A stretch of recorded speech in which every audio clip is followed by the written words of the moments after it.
والذین یبیتون لربہم سجدا وقیاما والذین یقولون ربنا اصرف عنا عذاب جہنم ان عذابها کان غراما انہا ساءت مستقرا ومقاما والذین اذا انفقوا لم یسرفوا ولم یقتروا وکان بین ذلک قواما والذین لا يدعون مع اللہ الہا آخر ولا يقتلون النفس التي حرم اللہ الا بالحق ولا يزنون ومن يفعل ذلك يلقى اثاما يضاعف له العذاب يوم القيامة ويخلد فيه مهانا الا من تاب وآمن وعمل عملا صالحا فأولئك يبدل الله سيئاتهم حسنات وكان الله غفورا رحيما ومن تاب وعمل صالحا فإنه يتوب إلى الله متابا والذين لا يشهدون الزور وإذا مروا باللغو مروا كراما والذين إذا ذكروا بآيات ربهم لم يخروا عليها صما وعميانا والذين يقولون ربنا هب لنا من أزواجنا وذرياتنا قرة أعين واجعلنا للمتقين إماما اولئک یجزون الغرفة بما صبروا ویلقون فیها تحیۃ والسلاما صدق اللہ مولانا العظیم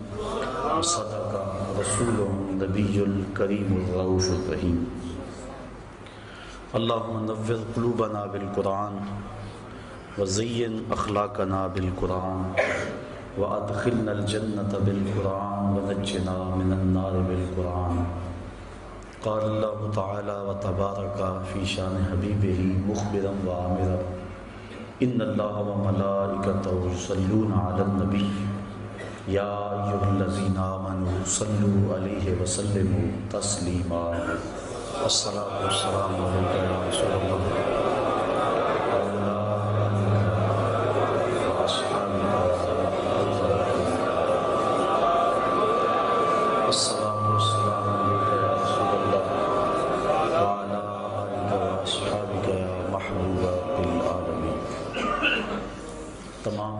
اللہ تعریف و توصیف اللہ جل مجدہ الکریم کی ذات پاک کے لیے جو خالق کائنات بھی ہے اور مالک شش جہات بھی۔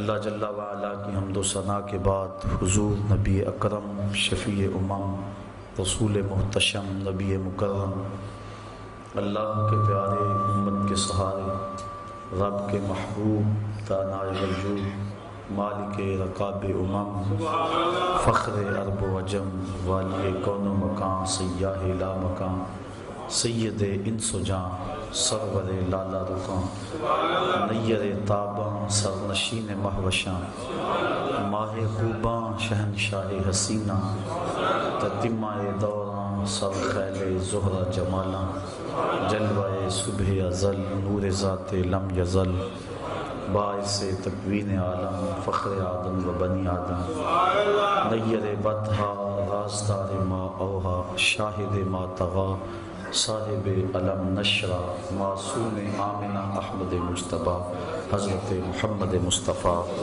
صلی اللہ علیہ وسلم کے حضور ناز میں اپنی عقیدتوں ارادتوں اور محبتوں کا خراج پیش کرنے کے بعد واجب الاحترام ذوی الاحتشام معزز محترم سامعین خواتین و حضرات السلام علیکم ورحمۃ اللہ وبرکاتہ۔ آج اللہ تعالیٰ کے شکر سے یہاں درس قرآن کے 3 سال مکمل ہوئے اور ہم 4تھے سال میں قدم رکھ رہے ہیں۔ جس طرح کہ ہمارے میزبان مکرم جناب ندیم احمد صاحب تفصیل سے بیان کر رہے تھے احباب کے تعاون کو، مسلسل 3 سال بغیر کسی تعطل کے اس پروگرام کا جاری رہنا صرف اللہ کی توفیق سے ممکن ہے، ورنہ یہ خاصا دشوار کام ہے۔ میں کتنے چہروں کو پہچانتا ہوں، نام تو نہیں جانتا لیکن پہچانتا ہوں جو پہلے درس سے لے کر اس وقت تک کسی ایک ناغے میں بھی نہیں ہیں۔ اللہ ان کو بھی جزا دے۔ منتظمین تندہی کے ساتھ اس کا انتظام کرتے ہیں، تشہیری مہم ہے، اس کے لیے مختلف ہمارے معاونین ہیں اللہ تعالیٰ سب کو جزائے جزیل عطا فرمائے، اور کتنے لوگوں کو باطن کی اصلاح، تزکیہ اور تصفیہ نصیب ہوا، یقیناً کتنے لوگ اس سے ہدایت کی راہوں پہ پختہ تر ہوئے اور قلوب کو تازگی اور ایمان کو حرارت اور ولولے نصیب ہوئے۔ تو یقیناً جو لوگ معاون ہیں ان کے لیے یہ بہت بڑا سرمایہ ہے کہ کتنے لوگوں کی روحیں سیراب ہوئیں۔ اللہ کرے قادم آخر یہ سلسلے جاری رہیں۔ پاکستان کے مختلف شہروں میں تقریباً 60 دروس قرآن تسلسل کے ساتھ ہو رہے ہیں۔ کسی کو 5 سال ہو گئے، کسی کو 6 سال ہو گئے، کسی کو 2 سال ہو گئے۔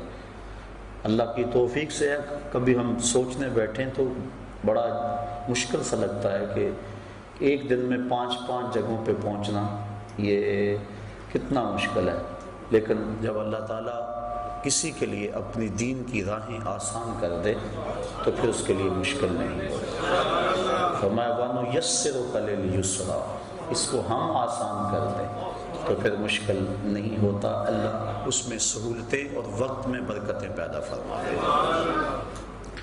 چونکہ یہ مہینہ ربیع الثانی کا ہے اور اس مہینے میں حضور سیدنا غوث اعظم شیخ عبد القادر جیلانی رحمۃ اللہ تعالی علیہ کا انتقال پرملال ہوا ہے، اس حوالے سے آج مجھے بعض ساتھیوں نے اس مہینے کے آغاز سے ہی آج کے درس کے حوالے سے ان کی شخصیت، تعلیمات کے حوالے سے کچھ کہنے کا حکم صادر کیا تھا۔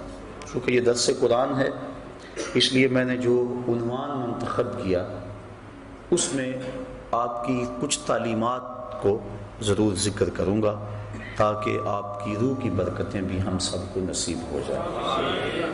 جس مضمون کا آج کی اس نشست میں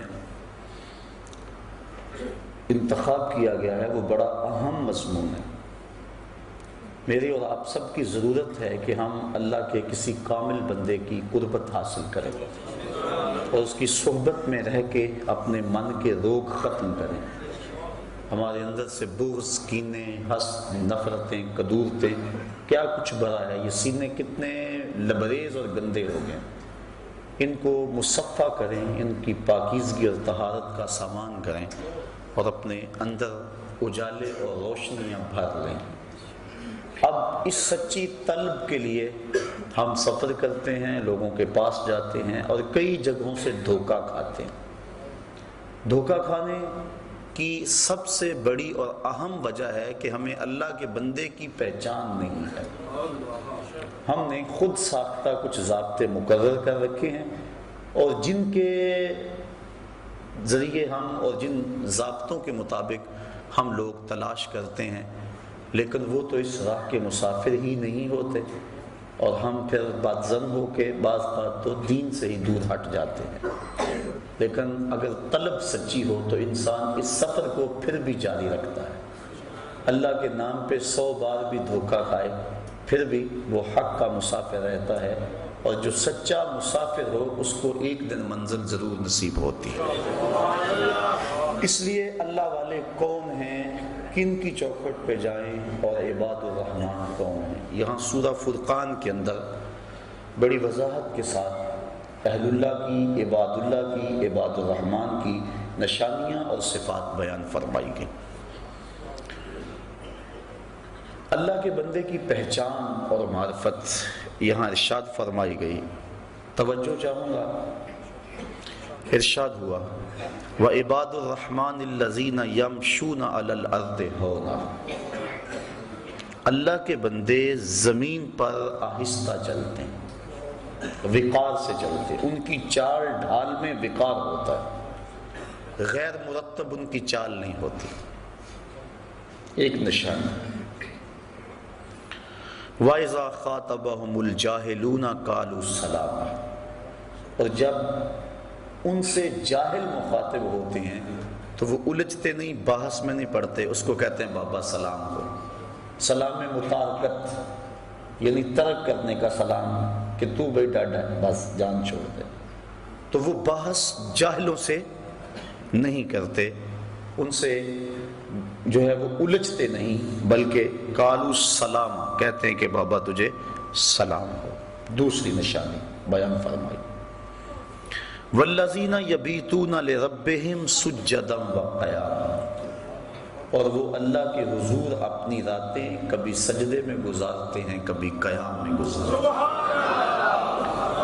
ان کی راتیں یوں ہی گزر جاتی ہیں۔ ایک دوسرے مقام پہ فرمایا تتجافی جنوبہم عن المضاجع، ان کی کروٹیں بستروں سے الگ رہتی ہیں، تو وہ راتیں اللہ کی عبادت میں گزارتے ہیں۔ حضرت عبداللہ ابن عباس رضی اللہ تعالی عنہ جو کہ رئیس المفسرین ہیں، فرماتے ہیں جس نے عشاء کے بعد 2 یا 2 سے زیادہ رکعتیں پڑھ لی، اللہ تعالیٰ اس کو رات جاگنے والے کا ثواب عطا فرمائے، اور وہ اس آیت کا مصداق ہوگا جو 2 یا 2 سے زائد رکعتیں رات کو نماز عشاء کے بعد پڑھ لیتا ہے۔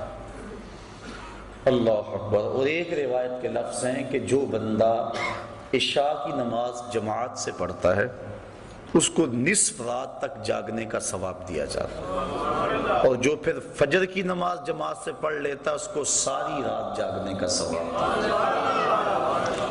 اس لیے عشاء کی نماز بھی جماعت سے اور فجر کی نماز بھی جماعت سے، اس کا اہتمام ہونا چاہیے۔ اور اللہ والوں کی ایک نشانی یہ ہے کہ وہ اپنی راتوں کو بیدار رہ کے گزارتے ہیں، خوف و طمع کے اندر اپنی راتوں کو گزارتے ہیں۔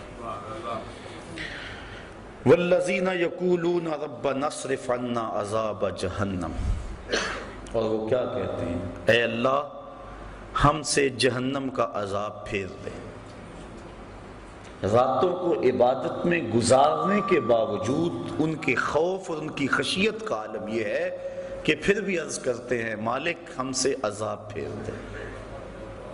وہ عبادت کی وجہ سے متکبر اور مغرور نہیں ہو جاتے کہ ہم اتنی عبادت کر رہے ہیں، کہا نہیں، وہ یہ دعا کرتے ہیں والذین یقولون، اور وہ جو عرض کرتے ہیں ربنا اصرف عنا عذاب جہنم، اے اللہ ہم سے عذاب جہنم کو پھیر دے، ہم اس کے سہنے کی سکت نہیں رکھتے، ہمیں یوں ہی معاف کر دے۔ حضرت غوث اعظم شیخ عبد القادر جیلانی رحمۃ اللہ تعالی علیہ اللہ کی بارگاہ میں عرض کرتے ہیں مالک مجھے نابینا اٹھانا قیامت کے دن، تیرے بندوں کے سامنے شرمسار ہوں گا۔ ہیں اعمال ان کے یہ، لیکن خوف اور خشیت کا عالم یہ۔ اللہ اکبر۔ وہ ڈرتے ہیں۔ حضرت سری سکتی رضی اللہ تعالیٰ عنہ جلیل القدر اولیاء میں سے ہیں، حضرت جنید بغدادی کے رشتے میں ماموں بھی لگتے ہیں اور شیخ بھی لگتے ہیں، کہتے ہیں میں تو اس بات سے ڈرتا ہوں کل قیامت کے دن اپنے رب کا سامنا کیا کروں گا، کیسے اس کا سامنے کر پاؤں گا۔ ساری دنیا اس بات سے ڈرتی ہے، لیکن شہر اقبال کے باسیوں، اقبال نے اس سے بھی آگے کی بات کہہ دی۔ اقبال کہتا ہے لوگ تو کہتے ہیں کہ یا اللہ حضور کی بارگاہ میں عرض کرتے ہیں کہ اپنی کملی میں مجھے چھپا لیں، میرے عیبوں کو چھپا لیں، قیامت کے دن میرا نامہ اعمال جو ہے وہ جب تلے تو آپ کرم نوازی فرما دیں۔ ساری دنیا یہ کہتی ہے، حضور سے بھی عرض کیا جاتی ہے، دکھڑے سنائے جاتے ہیں کہ میرے عیب اپنی چادر رحمت میں چھپا لیں، لیکن اقبال کی فکر دیکھیے، اس نے کہا کہ مالک ساری زمانے کے سامنے چاہے میرے عیب نشر ہو جائیں لیکن حضور کے سامنے نشر ہو۔ تو غنی از ہر دو عالم من فقیر، روز محشر عذر آئے من پذیر، گر تو می بینی حسابم ناگزیر، از نگاہ مصطفیٰ پنہاں بگیر۔ اے اللہ تو غنی ہے اور میں تیرا نیاز مند بندہ، بغیر حساب کے تو مجھے بخش دے تو تجھے کون سا بھار لگتا ہے، لیکن اگر میرا حساب لینا ضروری ہی ہوا تو میری گزارش یہ ہے کہ حضور کے سامنے نہ لینا، مجھے حضور رحمت للعالمین سے شرم آئے گا۔ کیسا عشق ہے اور کیسی محبت ہے جناب رسالت مآب صلی اللہ علیہ وآلہ وسلم سے۔ تو وہ باوجود عبادات کی کثرت کے یہ دعا کرتے رہتے ہیں والذین یقولون ربنا اصرف عنا عذاب جہنم، وہ کہتے ہیں مالک ہم سے عذاب جہنم پھیر دے، ان عذابہا کان غراما، بے شک اس کا عذاب گلے کا پھندا ہے، سخت ترین ہے عذاب جہنم کا۔ ساری رات عبادت کرنے کے باوجود بھی وہ یہی کہتے نظر آتے۔ یہ نہیں کہ وہ کہیں کہ ہمیں جہنم ہمارے قریب بھی نہیں آئے گی، وہ جہنم کا تمسخر نہیں اڑاتے اپنی خانقاہوں میں بیٹھ کے، وہ جنت کا مذاق نہیں اڑاتے، بلکہ جنت کے طالب ہیں اور جہنم سے ڈرتے ہیں۔ حضور علیہ السلام سے بڑھ کر اللہ کا قرب رکھنے والا کون تھا؟ لیکن حضور بھی جہنم سے پناہ مانگتے رہے۔ اللہ اکبر۔ تو وہ اہل اللہ کی نشانیاں بیان فرمائی جا رہی ہیں۔ والذین یقولون ربنا اصرف عنا عذاب جہنم، عرض کرتے ہیں اللہ ہم سے عذاب جہنم پھیر دے، ان عذابہا کان غراما، بے شک جہنم کا عذاب جو ہے وہ گلے کا پھندا ہے، گلے کی پھانس ہے۔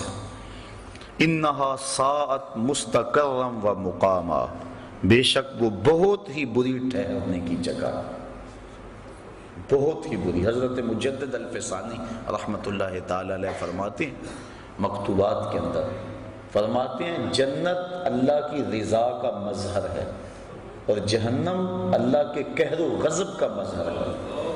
اللہ جس پہ راضی ہوگا اس کو جنت میں بھیجے گا اور جس پہ ناراض ہوگا اس کو جہنم میں بھیجے گا۔ اس لیے جہنم سے پناہ مانگنا اللہ کی ناراضگی سے پناہ مانگنا ہے، اور جنت کا مطالبہ اور آرزو کرنا اللہ کی رضا چاہنا ہے۔ تو وہ کہتے ہیں اللہ ہمیں جہنم کے عذاب سے بچا لے، یہ بہت ہی بری پلٹ کے جانے کی جگہ ہے۔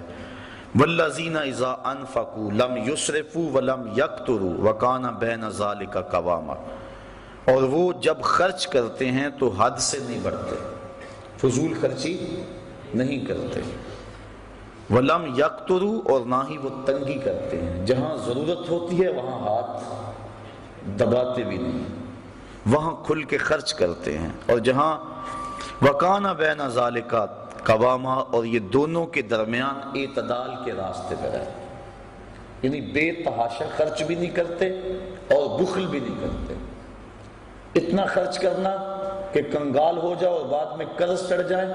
جو اہل اللہ ہیں ان کی علامت یہ ہوتی ہے کہ وہ اپنی چادر کو دیکھ کر پاؤں پھیلاتے ہیں، چادر سے زیادہ پاؤں نہیں پھیلاتے، اور حضور نے فرمایا کہ تم خرچ میں میانہ روی اختیار کر لو، کبھی فقیر نہیں ہوگے۔ سبحان اللہ، اللہ اکبر۔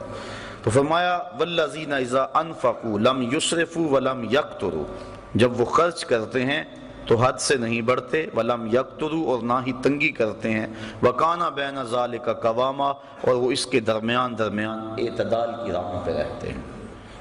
والذین لا یدعون مع اللہ الہا آخر، اور وہ اللہ کے علاوہ کسی دوسرے کو معبود نہیں بناتے، کسی کو نہیں پوچھتے، ان کی پرستش اللہ کے حضور ہوتی ہے، اللہ کے علاوہ وہ کسی کی پوجا نہیں کرتے۔ بلکہ میرے شاہ نقشبند بخاری رحمۃ اللہ تعالی علیہ فرماتے ہیں متکبر سے تکبر کرنا صدقہ ہے۔ جب کوئی چھاتی تانے اکڑ اکڑ کے آ رہا ہو اس کو جھک کے سلام نہ کرو، یہ تو اس کے تکبر کو بڑھانے والی بات ہے۔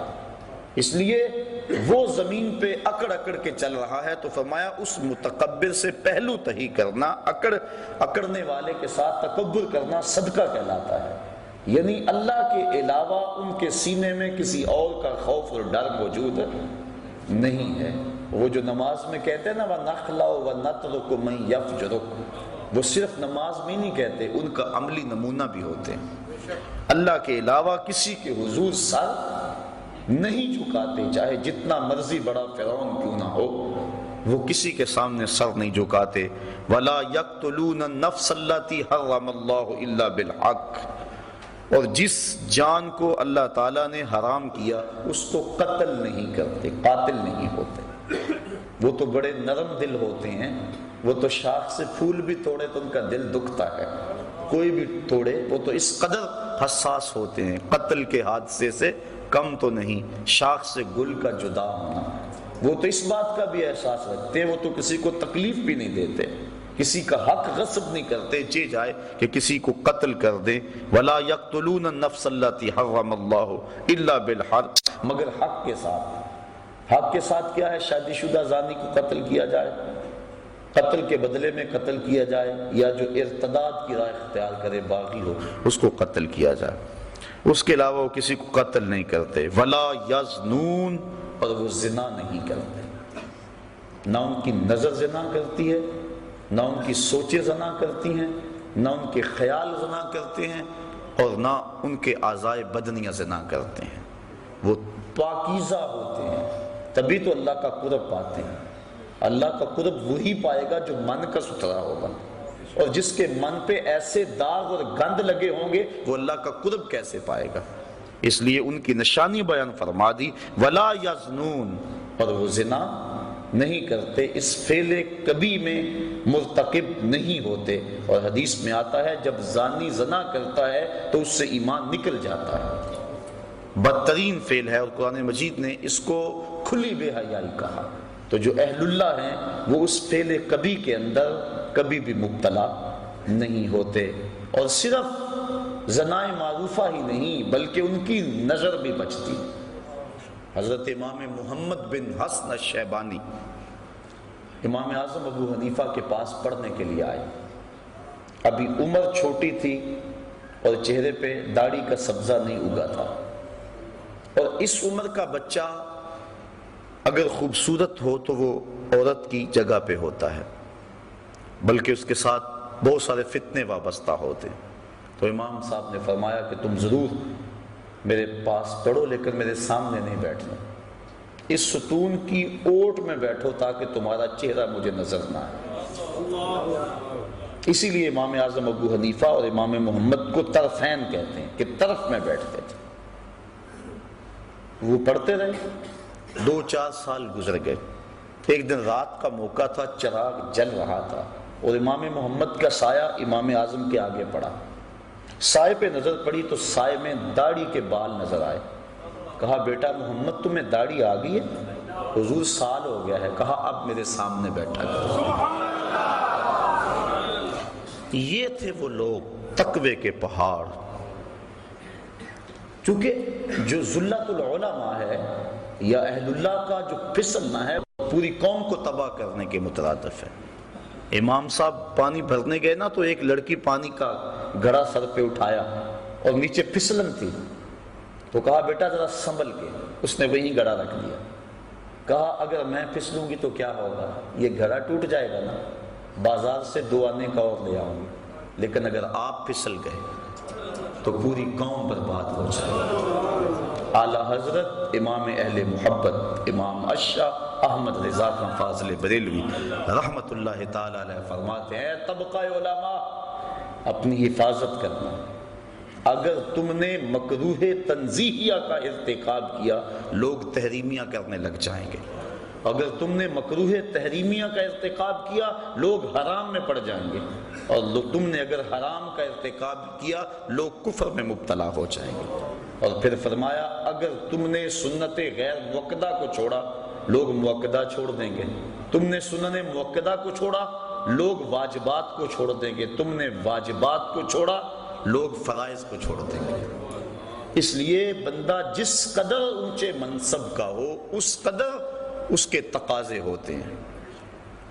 حضرت امام احمد بن حنبل کی بارگاہ میں غالباً ایک خاتون آئی اور اس نے مسئلہ پوچھا کہ حضرت میں اپنے مکان کی چھت پہ رات کے موقع پہ چاند کی چاندنی میں سوت کاٹتی ہوں، کبھی کبھی ایسا ہوتا ہے کہ بادشاہ کی سواری گزرتی ہے تو آگے آگے جو شمع اٹھائے چل رہے ہوتے ہیں اس سے روشنی زیادہ ہو جاتی ہے اور وہ میرے سوت پہ بھی پڑتی ہے، کیا بادشاہ کے چراغوں کی روشنی میں مجھے سوت کاٹنا جائز بھی ہے کہ نہیں؟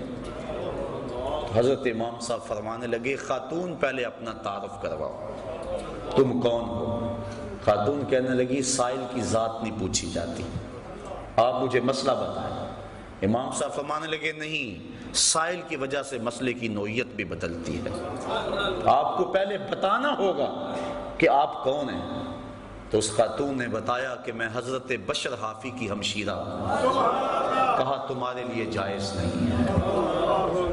تو انسان جتنے اونچے منصب کا ہو لازمی نہیں کہ زنا جیسے فعل کا ارتکاب کرے تو پھر ہی خرابی آئے، اگر نظر بھی بھٹک گئی، اگر خیال بھی بہک گیا تو جو اس مسند پہ بیٹھا تھا کہ لوگوں کو ارشاد کرتا تھا، لوگوں کو ہدایت دیتا تھا، تو جو اتنے لوگ اس کے پیچھے لگے ہیں اس کا کیا بنے گا؟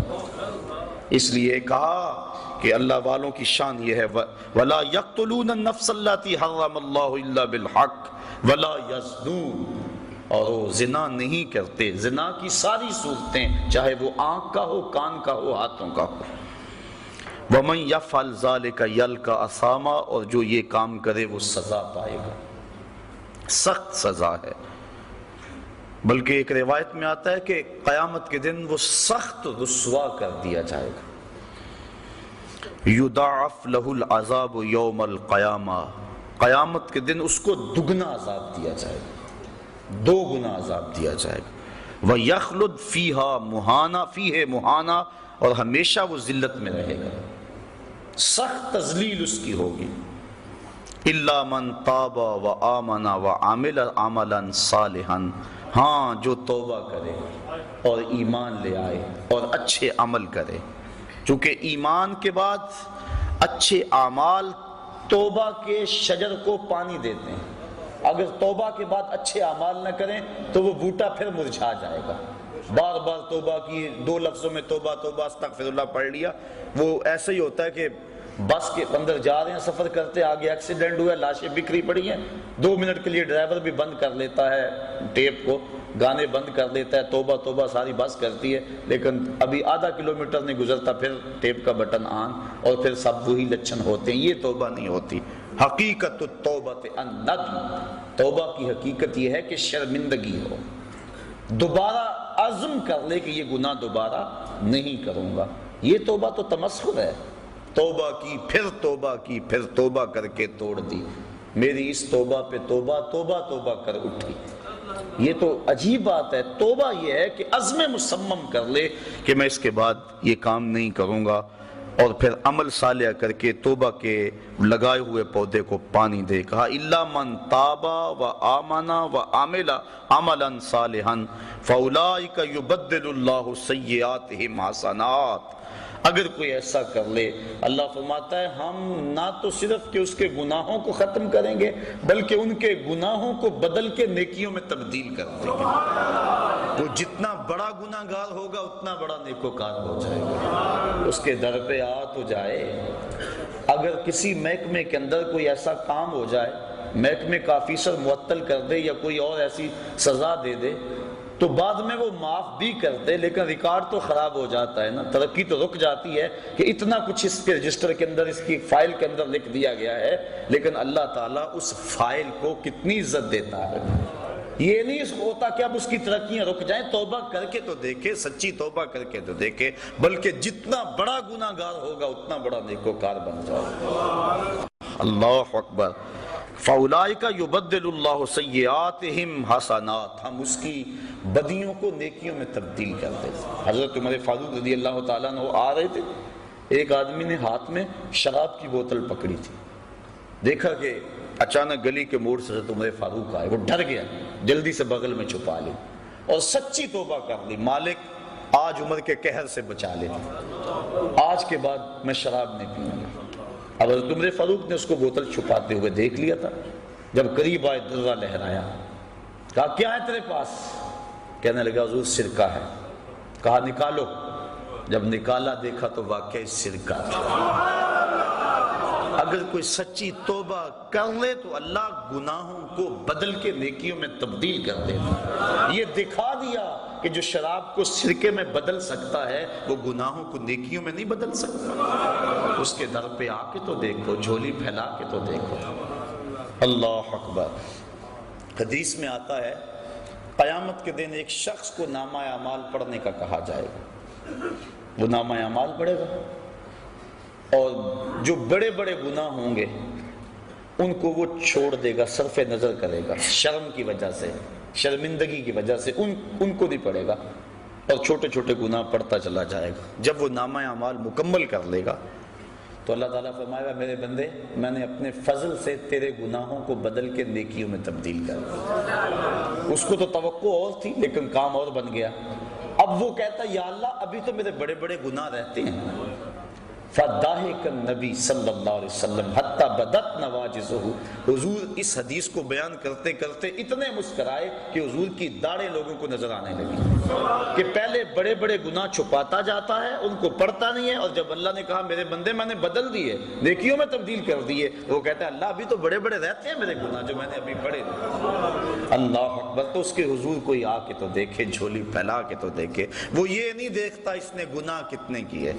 فرشتوں کہتا ہے فرشتوں گواہ ہو جاؤ، میرا بندہ آخر میرے در پہ ہی آیا ہے نا، اور کوئی در ہوتا تو جاتا وہاں۔ ایک شخص مسجد نبوی کے کونے میں دعا مانگ رہا تھا، اور لفظ کیا تھے؟ اللہم انی اسألک بانک انت اللہ لا الہ الا انت، مالک میں تجھ سے اس لیے مانگتا ہوں کہ تو میرا اللہ ہے، تیرے علاوہ میرا ہے بھی تو کوئی نہیں نا کہ جس کی چوکھٹ پہ جاؤں۔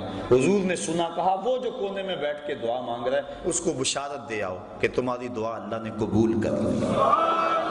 جب بندہ اس کے حضور آتا ہے، فرمایا اگر کوئی آئے ہم گناہوں کو بدل کے نیکیوں میں تبدیل کر دیتے ہیں۔ وَقَانَ اللَّهُ غَفُورًا رَحِيمًا، اللہ بخشنے والا اور مہربان ہے۔ بخشش اس نے مانگی اور اپنی طرف سے اضافی رحمت اس کے اوپر ڈالی، اور اس کے گناہوں کو بدل کے نیکیوں میں تبدیل کر دیا۔ وَمَن تَابَ وَعَمِلَ صَالِحًا، اور جس نے توبہ کی اور نیک اعمال کیے، فَإِنَّهُ يَتُوبُ إِلَى اللَّهِ مَتَابًا، بے شک وہ اللہ کی طرف رجوع لایا جیسا کہ رجوع لانے کا حق تھا۔ وَالَّذِينَ لَا يَشْهَدُونَ الزُّورَ، اللہ والوں کی ایک اور نشانی بیان فرمائی کہ یہ وہ لوگ ہیں جو جھوٹی گواہی نہیں دیتے، جھوٹ نہیں بولتے، ان کی زبان پہ سچ ہوتا ہے۔ اللہ اکبر۔ وَإِذَا مَرُّوا بِاللَّغْوِ مَرُّوا كِرَامًا، اور جب کسی بیہودہ جگہ سے گزرتے ہیں تو اپنی عزت سنبھال کے گزر جاتے ہیں، کسی بری جگہ پہ ٹھہرتے بھی نہیں۔ حضور علیہ السلام نے فرمایا تہمت کی جگہوں سے بچو، اپنی آبرو کی حفاظت کرتے ہیں، کسی ایسی جگہ پہ رکتے بھی نہیں۔ وَالَّذِينَ إِذَا ذُكِّرُوا بِآيَاتِ رَبِّهِمْ لَمْ يَخِرُّوا عَلَيْهَا صُمًّا وَعُمْيَانًا، وہ لوگ جب انہیں اپنے مالک کی طرف سے آیتیں یاد دلائی جاتی ہیں، نشانیاں یاد دلائی جاتی ہیں، اللہ اکبر، لَمْ يَخِرُّوا عَلَيْهَا صُمًّا وَعُمْيَانًا، تو ان پر بہرے اور اندھے ہو کر نہیں گرتے، بلکہ اللہ کی ان نشانیوں کو دیکھتے ہیں، اس میں جو عبرت کے پہلو ہیں ان کو اپناتے ہیں، اللہ کی ایک ایک نشانی پر غور کرتے ہیں، اور پھر وہ دنیا کو ترک بھی نہیں کرتے۔ کیا کہتے ہیں؟ وَالَّذِينَ يَقُولُونَ رَبَّنَا هَبْ لَنَا مِنْ أَزْوَاجِنَا وَذُرِّيَّاتِنَا قُرَّةَ أَعْيُنٍ وَاجْعَلْنَا لِلْمُتَّقِينَ إِمَامًا، اور عرض کرتے ہیں اللہ کی بارگاہ میں، اے اللہ ہماری بیویوں کی طرف سے اور ہماری اولاد کی طرف سے ہماری آنکھوں کی ٹھنڈک عطا کر دے، یعنی ہماری بیویاں بھی ایسی ہوں کہ جو تیری متی ہوں اور ہماری متی، اور اولاد بھی ایسی ہو جو فرما بردار ہو، اور ہمیں آنکھوں کی ٹھنڈک ان کی طرف سے نصیب ہو جائے۔ آنکھوں کی ٹھنڈک سے مراد کہ خوشی نصیب ہو۔ علماء نے بیان فرمایا ہے کہ جب غم میں آنسو نکلتے ہیں تو وہ گرم ہوتے ہیں، اور جب خوشی سے آنسو کو خوشخبری سن کے نکلیں تو وہ ٹھنڈے ہوتے ہیں۔ اس لیے یہ کہنا قرۃ اعین کا لفظ عرب میں جو رواج ہے، تو اس کا مطلب یہ ہے کہ تجھے خوشیاں ملیں، تجھے غم نہ پہنچیں۔ تو وہ یہ دعا کرتے ہیں، اللہ اولاد کی طرف سے ہمیں ٹھنڈک ہی پہنچے، اولاد کی طرف سے غم نہ ملے۔ وَجَعَلْنَا لِلْمُتَّقِينَ إِمَامًا، اور ہمیں پرہیزگاروں کا پیشوا بنانا، امام بنانا، نہ صرف کہ ہمیں پرہیزگار بنانا بلکہ ہمیں پرہیزگاروں کا بھی امام بنا دینا۔ وہ دعا کرتے ہیں اولئک یجزون الغرفۃ بما صبروا ویلقون فیہا تحیۃ وسلاما، کہا ان کو جنت کا سب سے اونچا بالا خانہ انعام ملے گا، بدلہ ان کے صبر کا، دنیا پہ صبر کیا، دکھوں پہ، مصیبتوں پہ، عبادات پہ صبر کیا، وَيُلَقَّوْنَ فِيهَا تَحِيَّةً وَالسَّلَامًا، اور وہاں ان کو سلامیاں دیے جائیں گی اور ان کے پیشوائی ہوگی۔ جب جنت میں داخل ہوں گے تو فرشتے ان کو سلام کریں گے کہ تم نے دنیا کے اندر اللہ جل شانہ کی رضا کے لیے اپنی زندگی گزاری، آج ہمارا سلوٹ اور ہمارا سلام قبول کرو۔ تو قرآن مجید نے یہ ان لوگوں کی نشانیاں بیان کی جو اللہ والے ہیں۔ اب دیکھیں ہم کس طرح کا ذہن بنائے پھرتے ہیں۔ اللہ والا کون ہوتا ہے؟ اب اللہ تعالیٰ نے قرآن مجید کے اندر جو ہے وہ اللہ والوں کی نشانیاں بیان کی۔ ان کی چال بھی وقار والی ہوتی ہے، ان کا لباس بھی وقار والا ہوتا ہے، ان کا اٹھنا بھی، بیٹھنا بھی، گزرنا بھی، چلنا بھی، اور ان کی دعائیں اور التجائیں اللہ کے حضور دیکھ لیں۔ آقا کریم سے بھی صحابہ نے پوچھا کہ حضور جن اولیاء کا آپ تذکرہ کرتے ہیں تو ان کی نشانیاں کیا ہیں؟ ایک نشانیاں یہ بیان فرمائی گی سورہ فرقان میں، تو حضور سے بھی سوال کیا گیا، ابن مردویہ میں بیان کیا، حکیم ترمذی نے بیان کیا، امام غازی نے بیان کیا۔ حضور علیہ السلام سے پوچھا گیا کہ حضور ہم اہل اللہ کو اگر تلاش کرنا جائیں تو ان کی نشانی کیا ہے؟ فرمایا اذا رؤوا ذکر اللہ، اللہ والوں کی نشانی یہ ہے جب ان کے پاس بیٹھو، انہیں دیکھو، تمہیں خدا یاد آ جائے، ان کو دیکھ کر خدا کی یاد آ جائے، یعنی دین کی طرف تمہاری رغبت پیدا ہونے لگے اور برائیوں سے تمہیں نفرت ہونے لگے۔ جس شخص کی صحبت میں تمہیں دنیا سے دوری اور آخرت کی قربت اور اللہ رسول کا پیار نصیب ہونے لگے، سمجھ لو اس کا سینہ ولایت کے نور سے منور ہے۔ تو حضرت غوث اعظم سیدنا شیخ عبد القادر جیلانی رحمۃ اللہ تعالی علیہ کے حوالے سے جو مجھے تاکید بھی تھی، آپ نے اہل اللہ کی بالخصوص جو مسند مشیخیت کے اوپر بیٹھے ان کی 12 نشانیاں بیان کی۔ آپ فرماتے ہیں کوئی اس وقت تک قابل نہیں ہوتا اس بات کے کہ وہ لوگوں کو رشد و ہدایت کرے اور لوگوں کو اپنے زیر تربیت رکھے جب تک وہ 12 خوبیوں کا حامل نہ ہو۔ وہ کون کون سی 12 خوبیاں ہیں؟ فرمایا 2 خوبیاں اس میں اللہ تعالیٰ والی ہوں، ایک اللہ کی صفت ستار کا مظہر ہو، ایک صفت غفار کا مظہر ہو، یعنی پردہ پوش ہو، چغل خور اللہ کا ولی نہیں ہوتا۔ دیکھو مرید نے تو سارے دکھڑے بیان کرنے ہوتے ہیں، گھر کی بات بھی کہنی ہے، بیوی کی بات بھی کہنی ہے، بچوں کی بات بھی کہنی ہے، سارے دکھڑے اس کے سامنے رکھنے ہیں، اور اگر اس کا سینہ اتنا بڑا نہیں ہے، کشادہ نہیں ہے، وہ دوسرے کو بتاتا پھرے گا ایک سے سن کر، تو پھر اس سے کہنے کا فائدہ کیا؟ بلکہ دانشمند تو لوگ کہتے ہیں جس کو راز کی بات بتا کر یہ کہنا پڑے جناب اسے راز رکھنا، تو اس کو راز کی بات بتانی نہیں چاہیے، اسے خود پتہ ہونا چاہیے یہ بات راز والی ہے کہ نہیں ہے۔ تو یہ طریقت کا رکن ہے کہ پردہ پوشی کی جائے۔ بلکہ آپ دیکھتے ہیں طریقت میں ایک بہت بڑا نام ہے حضرت حاتم اسم کا۔ اسم کہتے ہیں جو کانوں سے بہرا ہو۔ حضرت حاتم رحمۃ اللہ تعالی علیہ کانوں سے بہرے نہیں تھے، لیکن انہیں پھر بھی بہرا کہا جاتا کیوں؟ اس کی وجہ یہ کہتے ہیں کہ حضرت حاتم کی مجلس میں ایک خاتون آئی، اس نے اپنا کوئی دکھڑا کہنا تھا، کوئی حاجت کہنی تھی، دوران گفتگو اس کی ریح خارج ہوگی، ہوا خارج ہو گئی، اس کو بڑی شرمندگی ہوئی کہ اتنے بڑے بزرگ اور میری ہوا خارج ہوئی، تو وہ شرم میں ڈوبی جا رہی تھی۔ حضرت حاتم اس کی خفت مٹانے کے لیے یوں کان پہ ہاتھ رکھ کے کہتے ہیں ذرا اونچی بولو، اس کو تاثر یوں دیا کہ میں بہرا ہوں اور میں نے وہ نہیں سنا جس سے تجھے شرمندگی ہو۔ پھر جب تک زندہ رہے بہرے بنے رہے کہ اس عورت کو جب بھی پتا چلے گا اسے شرمندگی ہو۔ یہ تھا فقر، یہ تھی درویشی، اور یہ تھے اللہ والوں کے اخلاق۔ آج تو چغلیاں کرتے پھرتے ہیں اور مسند ارشاد پہ براجمان۔ اللہ کی صفت ستار کا مظہر ہو۔ دوسری خوبی اللہ کی صفت غفار کا مظہر، بخش دینے والا، دل میں گرہ باندھنے والا۔ چونکہ دوران سلوک سالک سے بڑا کچھ سرزد ہوتا ہے، وہ بیچارہ زیر تربیت ہوتا ہے، اس کی کسی بات کو دل پہ لگا لے اور گرہ باندھ لے تو پھر کیسے تربیت ہوگی؟ تو اللہ کی صفت غفار کا مظہر ہو، معاف کر دینے والا، جس طرح وہ معاف کر دیتا ہے۔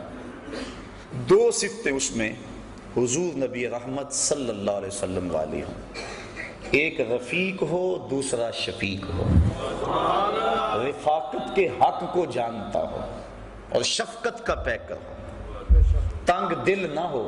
اللہ تعالیٰ نے اپنے محبوب کے بارے میں فرمایا لو کنتا فظا غلیظ القلب لانفضوا من حولک، محبوب آپ اگر ترش روح ہوتے، تنگ مزاج ہوتے، ماتھے پہ تیوریاں لانے والے ہوتے، اتنے لوگ تیرے گرد جمع تو نہ ہوتے۔ یہ تو تیرے خلق کی بات ہے کہ اتنے لوگ تیری راہوں کے مسافر بنے۔ شفیع کو شفقت کرنے والا، اپنے سالکین سے، مریدین سے، ان سے جو ہے وہ چڑ نہ کھا جائے، جلدی اکتا نہ جائے۔ آنے والے تو آتے ہیں، ان سے دکھڑے سنانے ہوتے ہیں، جلدی جلدی دروازے بند نہ کر لے، بلکہ سنیں ان کے دکھڑے۔ آقا کریم صلی اللہ علیہ وسلم تشریف فرما تھے، ایک بوڑھی آئی، اس نے حضور کو اشارہ کر کے بلایا۔ آقا کریم دروازے پہ بات سننے کے لیے چلے گئے۔ حضرت عمر فاروق کہتے ہیں ہمیں بڑا عجیب لگا، لیکن کہہ کچھ نہ سکے کہ حضور خود گئے۔ کہا کہو کیا کہا، کہنا ہے۔ کہا میں نے آپ سے کوئی باتیں کرنی۔ کہا کرو۔ کہا یہاں نہیں کرنی۔ کہاں کرنی ہے؟ مسجد نبوی سے بات کھلی جگہ تھی۔ کہا وہاں کرنی۔ آقا کریم وہاں چلے گئے۔ وہ سنا رہی ہے، حضور سن رہے ہیں۔ 1 گھنٹہ 2 گھنٹے گھنٹے لگ گئے۔ حضرت عمر فاروق کہتے ہیں کہہ کچھ نہیں سکتے تھے کہ حضور سن رہے، لیکن غصہ بڑا آ رہا تھا کہ نازک بدن، کڑکتی دھوپ، بے تکی باتیں۔ جب وہ تھک ہار کے خود جانے لگی تو ہم نے عرض کی بندہ نواز، اس عورت کا توازن عقلی ٹھیک نہیں ہے، اور پورے مدینے میں کوئی شخص اس کی بات سننے کو تیار نہیں۔ لوگ اس کو دیکھ کے راستہ بدل لیتے ہیں، جس کے پاس کھڑی ہو جاتی ہے پھر اتنی باتیں اس کے پاس کہ جان نہیں چھوڑتی۔ تو آپ کا وقت بھی قیمتی، بدن بھی نازک، با مقصد زندگی کا ایک ایک لمحہ۔ تو آقا کریم صلی اللہ علیہ وسلم نے فرمایا عمر پورے مدینے میں اس بیچاری کی کوئی نہیں سنتا، میں بھی نہ سنوں گا، ایک تو ہی ہوتے ہیں میری آسان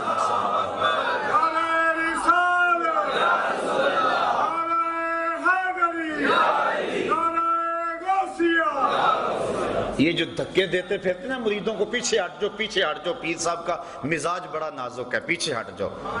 وہ کیسا پیر ہے جو مرید کو کہ دکھڑے بھی نہیں سن سکتا، اس کو دلدار مان لیا جو دل بر ہی نہیں ہے، اس کو دل دے دیا جو دل کی کیفیت ہی نہیں جانتا۔ فلک نے بخشی ہے ان کو خواجگی، جو جانتے نہیں روش بندہ پروری کیا ہے۔ جس کو دل دینا ہے پہلے دیکھو تو صحیح دلدار بھی ہے کہ نہیں۔ تمہارے دکھڑے بھی نہیں سنتا، حال تو اس نے بعد میں کرنے ہیں، دکھڑے سنے تو صحیح، تمہاری ڈھارس تو بندائے۔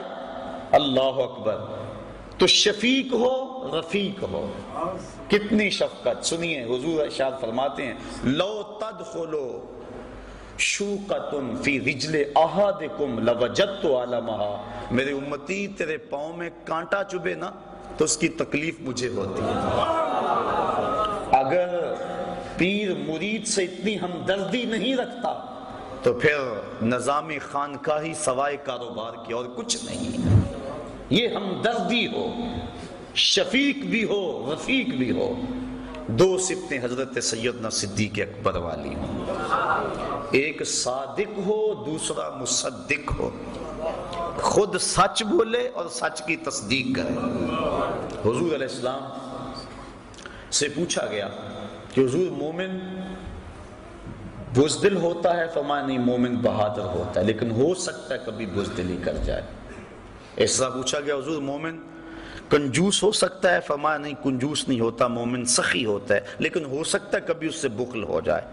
پھر پوچھا حضور مومن جھوٹا ہو سکتا ہے؟ فرمایا نہیں، جھوٹا نہیں ہو سکتا۔ اور یہاں بھی نشانی آپ نے پڑھی کہ وہ جھوٹی گواہی اللہ والا نہیں دیتا، چاہے قیامت آ جائے۔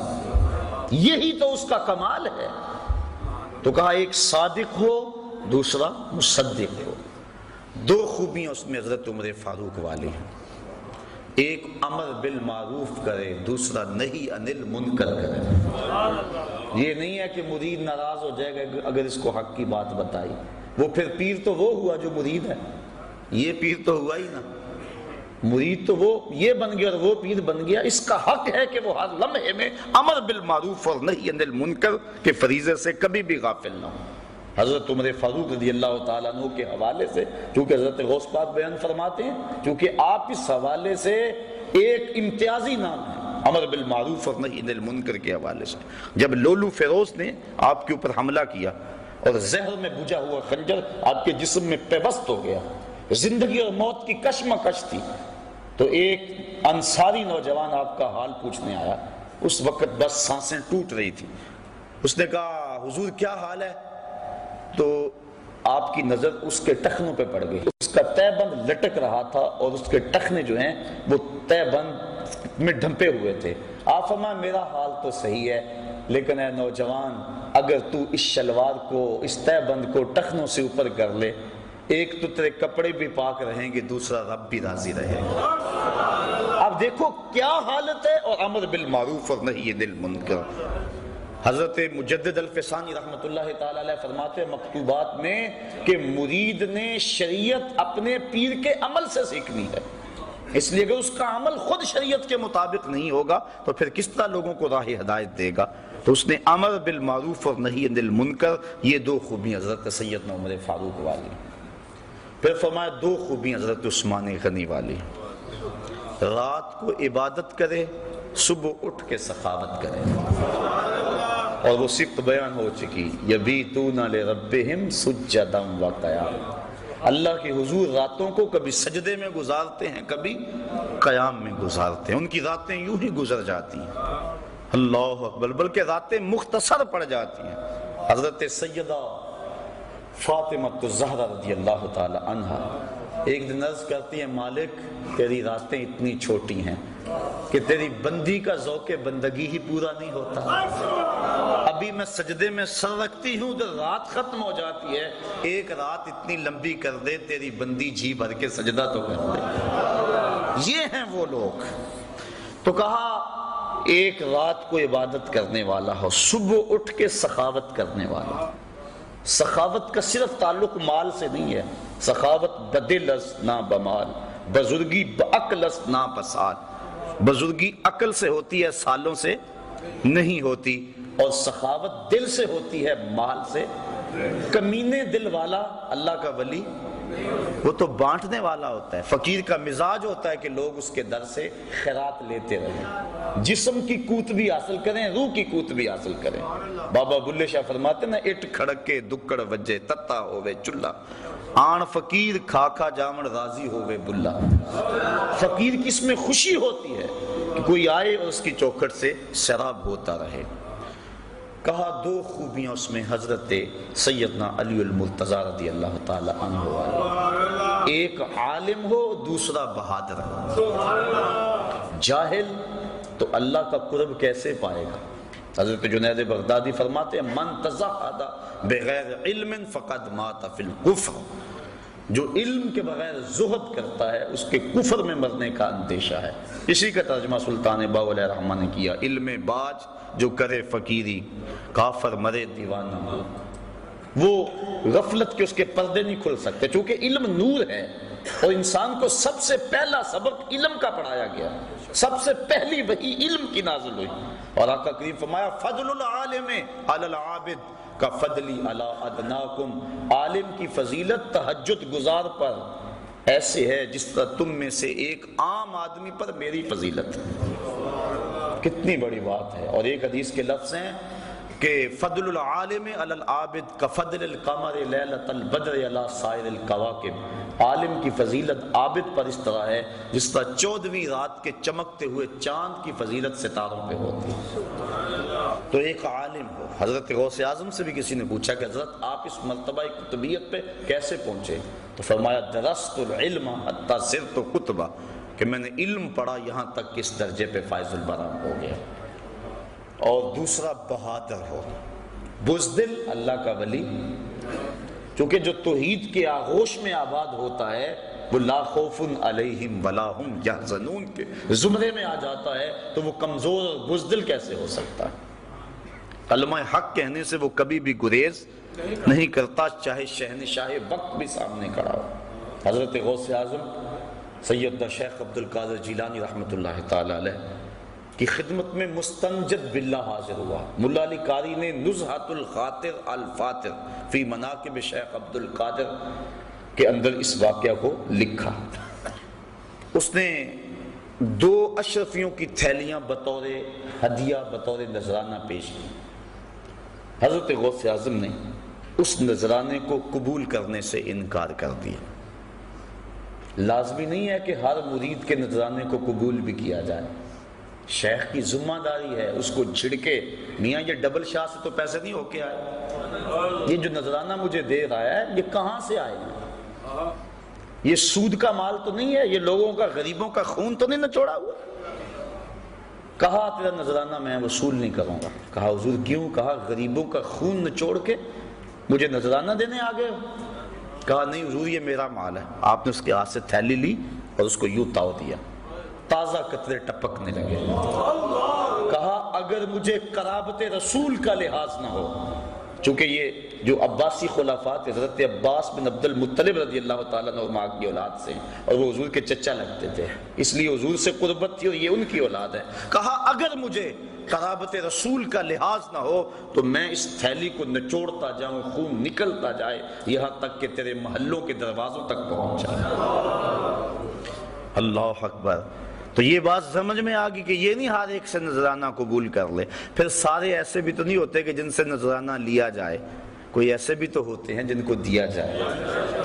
یہ جو تصوف کے اندر نذرانے کا تصور ہے، میں اس پہ بڑا غور کرتا رہا ہوں کہ یہ کیا ہے، اور میں نے تصوف کی کتب اور بزرگوں کی جو مجھے صحبت نصیب ہوئی اس سے جو میں سمجھا ہوں وہ یہ ہے کہ نذرانے کا تصور جو صوفیاء دیتے ہیں اس کا مطلب یہ ہے کہ جو شیخ ہوتا ہے وہ ایک ماں کی حیثیت ہوتی ہے، اور اس کے کچھ غریب مرید ہوتے ہیں، کچھ امیر ہوتے ہیں، عزت دار ہوتے ہیں جو کسی کے سامنے دکھڑا بیان نہیں کرتے، پیر کو انہوں نے بتایا ہوتا ہے دعا کے رنگ میں کہ میرے لیے دعا کر دے۔ اب تصور نذرانے کا یہ ہے کہ امیروں سے لے اور غریبوں کو دے، یہ نہیں ہے کہ غریبوں سے بھی چھینتا چلا جائے، وہ تو بیچارہ پہلے ہی پریشان ہے۔ حضرت علامہ اقبال علیہ رحمہ کا بڑا معروف واقعہ ہے کہ آپ جب مکلوڈ روڈ پہ ہوتے تھے تو وہاں ایک پیر صاحب اس دور کے آپ کو ملنے کے لیے آئے، ان کا ایک مرید تھا قلعہ گجر سنگھ لاہور میں۔ اس کو جب پتہ چلا کہ میرے پیر علامہ صاحب کے مہمان بنے ہوئے ہیں تو وہ سفر کرتا ہوا علامہ صاحب کے پاس پہنچا اور اپنے پیر صاحب سے عرض کی کہ حضور 100 روپیہ قرض ہے۔ اس وقت جو ہے 100 روپیہ بڑی اہمیت کا حامل تھا، اور بیٹی کی شادی بھی مانگ رہے ہیں جن کے ساتھ رشتہ کیا ہوا ہے، اور مقروض بھی ہوں، بڑا پریشان ہوں، آپ کا سنا حاضر ہوا، آپ دعا فرما دیں۔ انہوں نے دعا فرما دی، مرید کو اجازت دے دی، وہ جانے لگا، اس نے جیب میں ہاتھ ڈالا، 10 روپے کا نوٹ نکالا اور پیر صاحب کو نظر پیش کی۔ جب نظر پیش کی تو علامہ اقبال زیر لب مسکرا پڑے۔ وہ چلا گیا، پیر صاحب کی نظر بھی بڑی تیز تھی، چونکہ پیر بڑے تیز بھی ہوتے ہیں، تو انہوں نے کہا کہ حضرت یہ عجیب بات تھی، آپ مسکرائے کیوں؟ تو علامہ صاحب فرمانے لگے جناب میں آپ کی دعا کی قبولیت پہ مسکرایا، خوش ہو کے۔ کہا وہ کیسے؟ میری دعا کی قبولیت کیسے ہوگی اسی وقت؟ کہا حضرت جب دعا نہیں کی تھی 100 روپے کا مقروض تھا، اور جب آپ نے دعا کر دی تو 110 کا مقروض ہو گیا۔ وہ بیچارہ تو ضرورت مند ہے اور دکھڑا سنا رہا ہے، بلکہ میں تو کہا کرتا ہوں کہ 2-3 مرتبہ جو آ کے دعا کا کہے اور کہے جناب قرض نہیں اترتا، وظیفہ بتاؤ، کوئی تعویذ لکھ دو، اگر پیر صاحب ثروت ہو تو اسے خود ہی خیال ہونا چاہیے کہ جو بار بار کہہ رہا ہے اس کا مطلب کیا ہے۔ سارے مانگنے والے سائل جو ہیں وہ ایک جیسے تو نہیں ہوتے، ہستی پلکوں کے نیچے غم بھی پلتے ہیں، مگر کون دیکھتا ہے اتنی گہرائی میں۔ حضرت ابو ہریرہ رضی اللہ تعالیٰ عنہ فرماتے ہیں مجھے سخت بھوک لگی اور حد ہوگی بھوک سے، میں آ کے ایک جگہ پہ بیٹھ گیا کہ یہاں سے کوئی گزرے گا اور میری حالت دیکھے گا اور مجھے کھانا دے دے گا، مانگنا تو میں نے ہے نہیں۔ کہ حضرت ابو بکر صدیق گزرے، میں نے ایک آیت کے بارے میں پوچھا، انہوں نے بتا دی اور چلے گئے، میں نے کہا میرا مسئلہ تو حل نہ ہوا۔ پھر حضرت عمر فاروق آئے، میں نے پھر ایک قرآنی آیت کے بارے میں پوچھا، انہوں نے بتایا اور چل دیے۔ پھر دل و قلب و نگاہ کا مرشد اولین آ گیا، میں نے حضور سے مسئلہ پوچھا، آقا کریم نے دیکھا اور مسکرا کے کہنے لگے ابو ہریرہ بھوک لگی ہے؟ میں نے کہا ہاں حضور مجھے بھوک لگی ہے۔ کہا میرے ساتھ آ جاؤ۔ اللہ اکبر۔ آگے وہ حدیث واقعہ طویل ہے، آپ نے سینکڑوں بار سنا کہ دودھ کا ایک پیالہ تھا، ابو ہریرہ کہتے ہیں کام بن گیا، لیکن کہا جب باقیوں کو بھی بلا لاؤ۔ 70 بندے تھے بیٹھے جو صفہ کے چبوترے پہ تھے، کہا میں بلا کے لے گیا، دل میں تھا کہ اب تو دودھ کا پیالہ گونٹ گونٹ بھی نہیں آئے گا، لیکن جب پہلے نے پیا ختم نہ ہوا میری ڈھارس بند گئی۔ میں نے کہا حوض کوثر کی نہروں سے کنیکشن جڑ گیا، کام بن گئے، برکت آ گئی۔ 70 نے پیا، پھر کہا ابو ہریرہ تم پیو، میں نے پیا، کہا اور پیو، میں نے پیا، کہا اور پیو، کہا حضور اب تو بس ہو گئی۔ پھر حضور نے نوش جاں کیا۔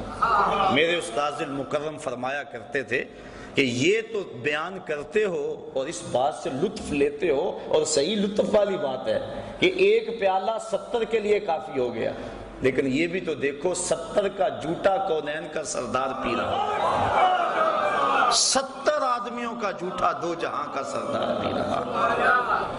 تو بات چل رہی تھی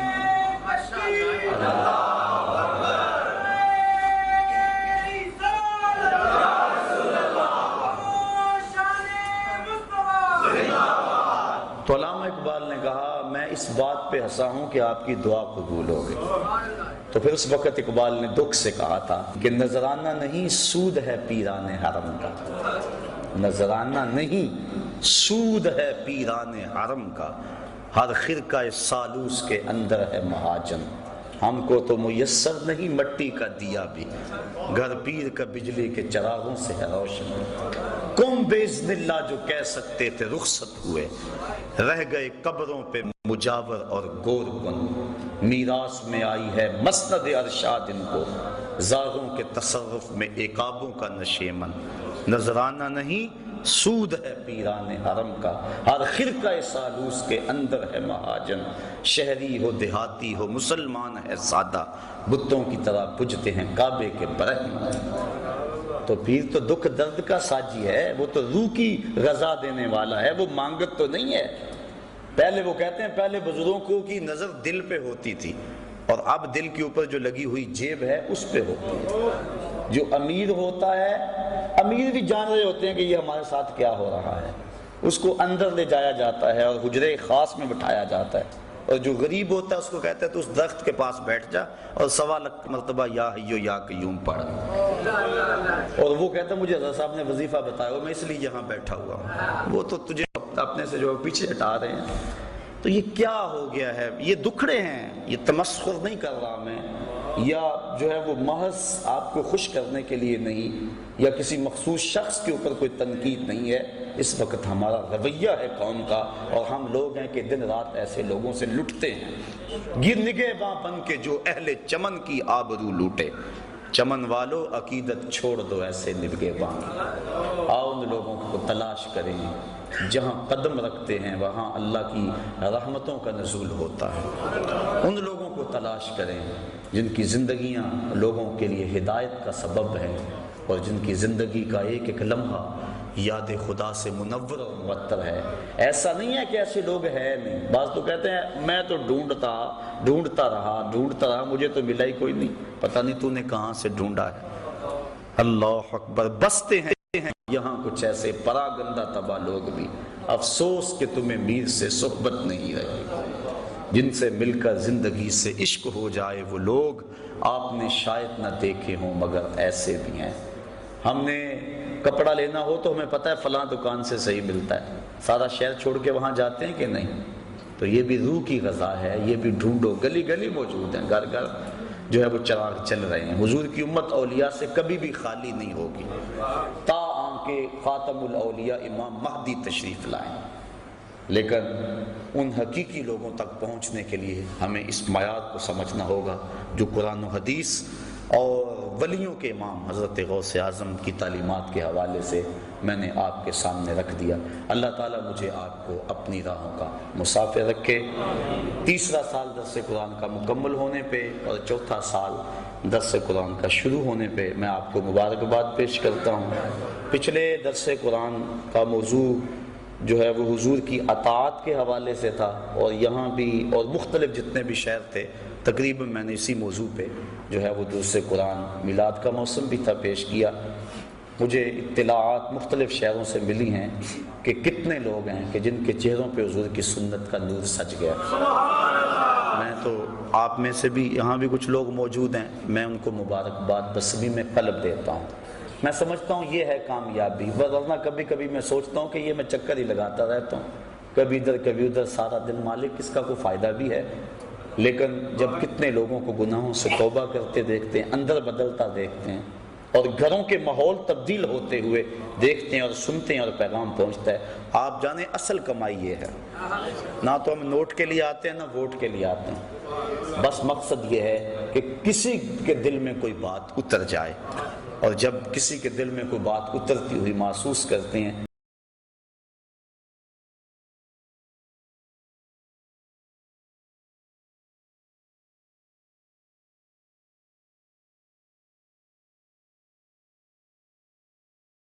حتى إذا جاءوها وفتحت أبوابها وقال لهم خزنتها سلام عليكم طبتم فادخلوها خالدين وقالوا الحمد لله الذي صدقنا وعده وأورثنا الأرض نتبوأ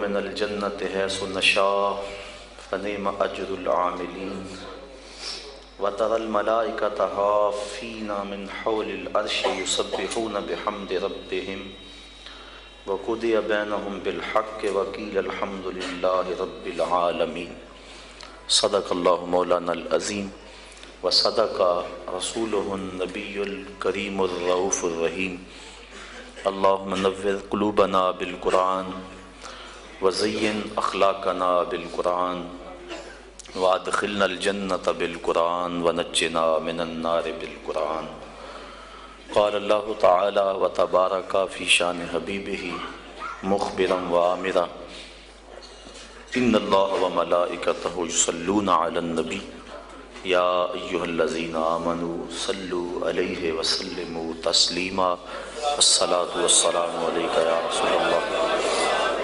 وعلى آلك وأصحابك يا حبيب الله الصلاة والسلام عليك يا رسول الله وعلى آلك وأصحابك يا محبوب رب العالمين۔ تمام حمد و ثنا، تعریف و توصیف اللہ جل مجدہ الکریم کی ذات پاک کے لیے، جو خالق کائنات بھی ہے اور مالک شش جہات بھی۔ اللہ جل وعلا کی حمد و ثنا کے بعد حضور نبی اکرم شفیع امم رسول محتشم نبی مکرم اللہ کے پیارے امت کے سہارے رب کے محبوب دانائے غیوب مالک رقاب امم فخر عرب و عجم والی کون و مکان سیاہ لا مکان سید انس و جاں سرور لالا رخاں نیر تاباں سرنشین مہوشاں ماہ خوباں شہنشاہ حسینہ تتمہ دوراں سرخیل زہرہ جمالاں جلوہ صبح ازل نور ذات لم یزل باعث تکوین عالم فخر آدم و بنی آدم نیر بطحا رازدار ما اوہا شاہد ما تغا صاحب علم نشرہ معصوم آمنہ احمد مجتبہ حضرت محمد مصطفیٰ صلی اللہ علیہ وسلم کے حضور ناز میں اپنی محبتوں کا نیاز پیش کرنے کے بعد واجب الاحترام ذوی الاحتشام برادران اسلام السلام علیکم ورحمۃ اللہ وبرکاتہ۔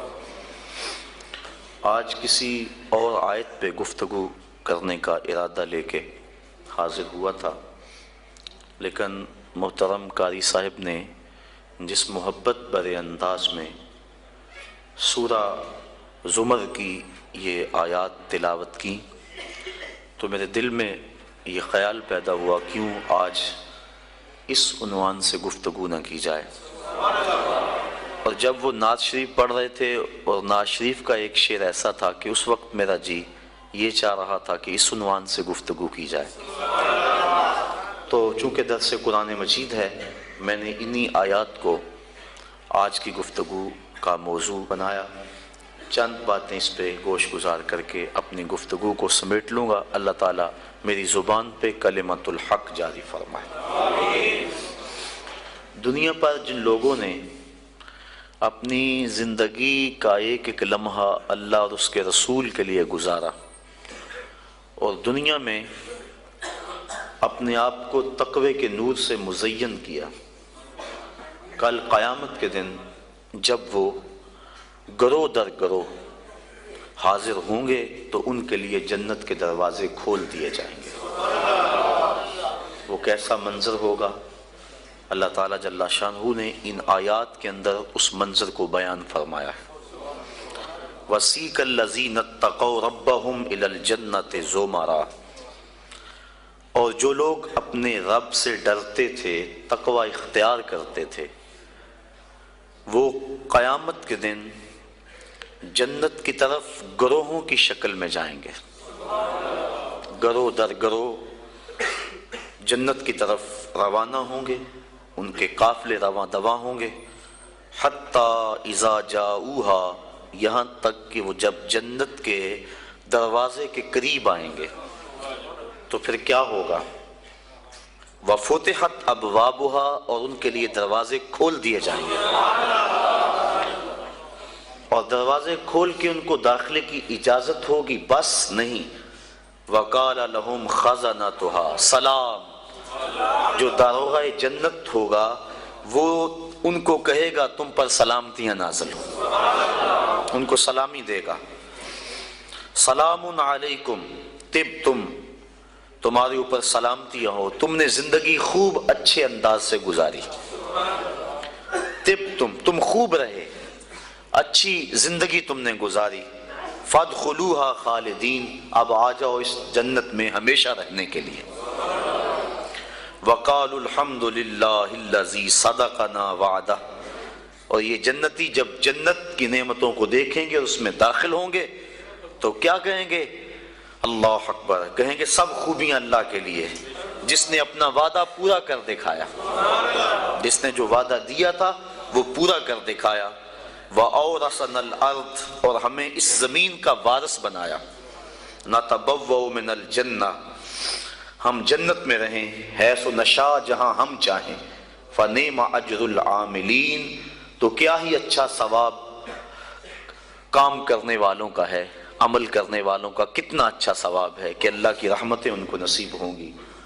وَتَرَى الْمَلَائِكَةَ حَافِينَ مِنْ حَوْلِ الْعَرْشِ، اور اے مخاطب تو دیکھے گا فرشتوں کو کہ وہ عرش الہی کے آس پاس حلقہ بنائے بیٹھے ہیں، یہ منظر بھی تیری آنکھیں دیکھیں گی، کیا کرتے ہیں؟ یسبحون بحمد ربہم، وہ اپنے رب کی تعریف کے ساتھ اس کی پاکی بولتے ہیں، وقضی بینہم بالحق، اور لوگوں میں سچا فیصلہ فرما دیا گیا، وقیل الحمد للہ رب العالمین، اور کہا جائے گا سب خوبیاں اللہ کے لیے جو تمام جہانوں کا پالنے والا ہے، رب ہے۔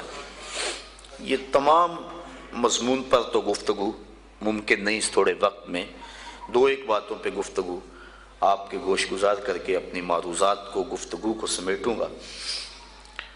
وَسِيقَ الَّذِينَ اتَّقَوْا رَبَّهُمْ، اور وہ لوگ جو اپنے رب سے ڈرتے تھے، جنہوں نے تقوی اختیار کیا، ان کو چلایا جائے گا، اِلَى الْجَنَّةِ زُمَرًا، جنت کی طرف گروہ در گروہ، وہ گروہوں کی شکل میں جنت میں جائیں گے، چونکہ تقوی کی بنیاد پہ جو دوستیاں ہوں گی وہ قیامت کے دن قائم رہیں گی۔ قرآن مجید میں اللہ تعالیٰ جل شانہ نے ارشاد فرمایا کہ گوڑے یار، خلیل کہتے ہیں جگری یار کو، گوڑے یار کو، گوڑے یار قیامت کے دن ایک دوسرے کے دشمن بن جائیں گے، اِلَّا الْمُتَّقِينَ، لیکن جن کی دوستی تقوی کی بنیاد پر ہوگی وہ قیامت کے دن بھی قائم رہیں گے۔ اس لیے تقوی کی بنیاد پر قائم ہونے والی دوستی جب قائم رہے گی تو وہ یار کٹھے جنت میں جائیں گے، اور اس مضمون کو یہاں بیان فرمایا گیا۔ زمرہ، گروہ در گروہ، ٹولیوں کی شکل میں، اللہ اکبر، کیسی یہ ٹولیاں ہوں گی؟ اہل محبت کی ٹولیاں ہوں گی، پیار والوں کی ٹولیاں ہوں گی، الفت والوں کی ٹولیاں ہوں گی، اللہ اکبر، حتی اذا جاؤہا وفتحت ابوابہا، اور یہ ٹولیوں کی شکل میں جنت میں جا رہے ہوں گے، جنت کے دروازے ان کے لیے کھول دیے گئے ہوں گے، اور جو داروغہ جنت ہے وہ ان کو سلامی پیش کرے گا، سلام علیکم، تمہارے اوپر سلامتیاں نازل ہوں، کس بات پہ؟ تم نے زندگی اچھے انداز سے گزاری، اللہ، فادخلوها خالدین، اب اس میں رہو اور ہمیشہ رہو، تمہیں یہاں سے نہیں نکالا جائے گا۔ تو زندگی اللہ کی رضا کے لیے جس شخص نے اچھے انداز میں گزار دی، دنیا پر گو مشکلات اس نے سہی، لیکن قیامت میں اللہ پورا پورا صلہ عطا فرمائے گا۔ حضور نبی رحمت صلی اللہ علیہ وسلم نے ارشاد فرمایا 4 اشخاص ایسے ہیں جن کو جنت میں جانے سے کوئی چیز نہیں روک سکتی، اور فرمایا اگر لوگوں کے سست پڑ جانے کا اندیشہ نہ ہو تو اے عمر میں تجھ کو کہوں کہ یہ بات گلی اور بازاروں میں لوگوں کو بتا دو۔ اور پھر حضور نے ان 4 اشخاص کا تذکرہ کیا۔ ایک وہ شخص جو والدین کے ساتھ حسن سلوک کرتا ہے، دوسرا وہ شخص جس کی اولاد زیادہ ہے، ذرائع آمدنی تھوڑے ہیں، لیکن وہ اپنی اولاد کے پیٹ میں لقمہ حرام نہیں جانے دیتا۔ جب ذرائع آمدنی زیادہ ہوں اور پھر حرام سے بچنا، یہ بھی بہت بڑی سعادت ہے، لیکن جب ذرائع آمدنی بھی تھوڑے ہوں اور اولاد بھی زیادہ ہو تو پھر حرام سے بچنا یہ بڑا مشکل اور آزمائش کا مرحلہ ہوتا ہے۔ تو جو اس موقع میں رزق حرام سے بچا، قیامت کے دن حضور کے فرمان کے مطابق جنت میں جانے سے اسے کوئی شے نہیں روک سکتا۔ اور ہم صحابہ کی زندگیاں دیکھتے ہیں، فجر کی نماز ہوتی ہے، ایک صحابی جلدی سے اٹھ کے چلے جاتے ہیں۔ ایک دن آقا کریم نے پوچھا کہ ابو درداء کیا بات ہے؟